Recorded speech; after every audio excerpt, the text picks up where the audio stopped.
আসসালামু আলাইকুম বন্ধুরা, আপনাদের মাঝে আরেকটি ভিডিও নিয়ে আসলাম। এটা হচ্ছে আমরা 4 ইঞ্চির যে টয়লেটের ওয়েস্টের লাইন এবং ময়লার লাইনের কাজগুলো করে থাকি সেটার দেখতেছেন এখানে পাশাপাশি দুটো পাইপ আছে।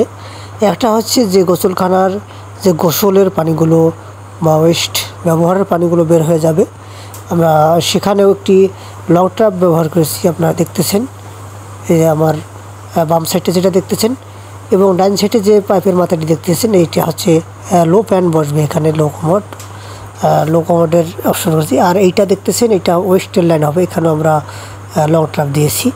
লং ট্রাপ দিলে হয়তো গ্যাস হবে না। আর এ পাশে যে অপোজিট সাইডে এইটা হচ্ছে আমাদের লো কমোড হবে। আর এইটা দেখতেছেন এইটা হবে পানির লাইন। বন্ধুরা, আমাদের ভিডিওতে আমরা অনেক ধরনের কথা বলে থাকি। কথাগুলো আপনারা যদি বোঝেন তাহলে অবশ্যই একটি লাইক দিবেন আমাদের পেজে এবং পেজটি ফলো দিয়ে রাখবেন।